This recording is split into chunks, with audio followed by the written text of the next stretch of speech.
जंगल की प्रेम कथा, साया और अर्जुन। यह एक भावनात्मक, सुंदर और रोमांचक कहानी होगी जिसमें दो जंगली जानवरों की मुलाकात, संघर्ष, दोस्ती और प्यार का सफर दिखाया जाएगा। घना जंगल था, दूर तक फैले ऊंचे ऊंचे साल और देवदार के पेड़। सूरज की किरणें भी मुश्किल से धरती तक पहुंच पाती थीं। चारों ओर हरियाली थी और एक अनकही शांति पसरी हुई थी। तमाम जंगली जानवर, बाघ, हाथी, हिरण, बंदर और रंग-बिरंगे पक्षी इसी जंगल में रहते थे। इसी जंगल के एक छोर पर रहती थी साया, एक सुंदर, चंचल और तेज हिरनी। उसकी चमचमाती आंखों में सपनों की एक दुनिया थी। वह बाकी हिरणों से थोड़ी अलग थी। बाकी सब खतरे से डरकर झुंड में ही चलते, लेकिन साया को खुला आकाश, तेज दौड़ना और अनजान रास्तों पर भटकना बहुत भाता था।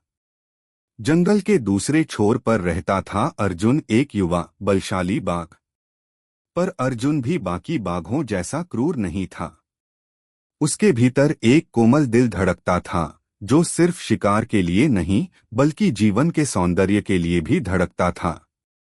वह अक्सर चुपचाप नदी किनारे बैठा रहता, पानी में अपनी परछाई देखता और घंटों सोचता रहता, क्या जीवन सिर्फ ताकत दिखाने के लिए है। एक दिन जब साया सुबह की ताजी धूप में अकेली दौड़ रही थी, तो वह नदी के किनारे आ पहुंची। वहां अर्जुन पहले से मौजूद था, अपने विशाल पंजे से पानी में लहरें बना रहा था। साया ने दूर से उसे देखा और चौंक गई। हिरणों ने तो हमेशा सिखाया था, बाघ को देखते ही भागो।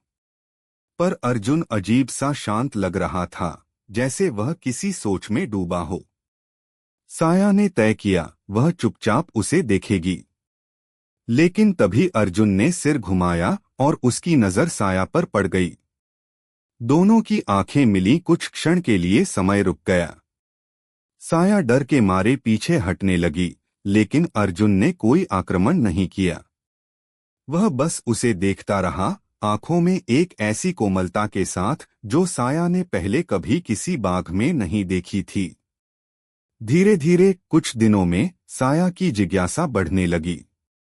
वह रोज उस नदी किनारे आती, छुपकर अर्जुन को देखती। अर्जुन भी जान गया था कि वह कहीं आसपास है, लेकिन उसने कभी डराने या पकड़ने की कोशिश नहीं की। एक शाम जब आकाश में सिंदूरी रंग घुल रहे थे, साया ने साहस किया और धीरे धीरे अर्जुन के करीब आई। अर्जुन ने भी कोई हरकत नहीं की, बस एक हल्की मुस्कान सी उसकी आंखों में तैर गई। धीरे धीरे दोनों के बीच एक अनकहा रिश्ता बनता गया। साया पास आती, अर्जुन उसे फूल दिखाता, कभी नदी के किनारे सुंदर पत्थरों से खेलते। अर्जुन ने सिखाया कि कैसे पेड़ की ऊंचाई से पूरे जंगल को निहारा जा सकता है, और साया ने अर्जुन को सिखाया कि कैसे तितलियों के पीछे भागते हुए जीवन की मासूमियत को महसूस किया जा सकता है। पर जंगल के बाकी जानवरों को यह रिश्ता पसंद नहीं आया। हिरणों ने साया को धमकाया, तुम पागल हो गई हो। एक बाघ के साथ दोस्ती, वह कभी भी तुम्हें खा सकता है। बाघों के बीच भी अर्जुन का मजाक उड़ाया गया। तू बाघ होकर एक हिरनी के पीछे घूमता है, ऐसा उसके भाई कहते हैं। पर साया और अर्जुन जानते थे कि उनका रिश्ता सच्चा है। डर, संदेह और परंपराओं से परे एक ऐसी दोस्ती जिसमें कोई छल नहीं था। एक दिन जंगल में अकाल पड़ा। पानी की कमी हो गई, शिकार मुश्किल से मिलते। बाघ भूखे थे, हिंसक हो रहे थे। हिरण भी डरे हुए थे और झुंड एक सुरक्षित जगह की तलाश में निकल पड़ा। साया को अपने झुंड के साथ जाना पड़ा। वह आखिरी बार अर्जुन से मिलने नदी किनारे आई। दोनों बिना कुछ कहे एक दूसरे को देखते रहे। न कोई वादा, न कोई आंसू, बस एक गहरा दर्द और एक अटूट विश्वास। साया के जाते ही अर्जुन का दिल वीरान हो गया। वह रोज वही नदी किनारे बैठता, जहां कभी साया के खुरों के निशान पड़े थे। अब वहां सिर्फ सूखी मिट्टी थी। महीनों बीत गए। जंगल ने धीरे धीरे अपनी हरियाली वापस पा ली। नदी फिर से बहने लगी। एक दिन अर्जुन उसी पुराने पेड़ के नीचे बैठा था जब अचानक उसे दूर से खुरों की हल्की आवाज सुनाई दी। उसने सिर उठाया और देखा, साया भागती हुई उसकी ओर आ रही थी। उसके साथ कुछ और भी हिरण थे जो नए इलाके में बसने आए थे।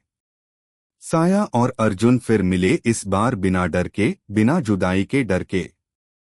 समय के साथ अर्जुन ने खुद को बदल लिया। उसने तय किया कि वह इस जंगल का रक्षक बनेगा, कमजोरों का, मासूमों का। उसने शिकारी बाघों को दूर भगाया और धीरे धीरे जंगल में शांति फैली। साया ने भी अपने झुंड को समझाया कि डर के परे भी जीवन है, और उनका प्रेम जो जंगल की हर सरसराहट में गूंजता था, एक मिसाल बन गया। साया और अर्जुन ने साबित कर दिया कि सच्चा प्यार न जाति देखता है, न रंग, न शक्ति, वह बस आत्मा से आत्मा का मिलन होता है। अगर कहानी पसंद आई हो तो प्लीज कहानी को लाइक करें, कमेंट करें और दोस्तों में शेयर करें। साथ ही हमारे चैनल को सब्सक्राइब करें। धन्यवाद।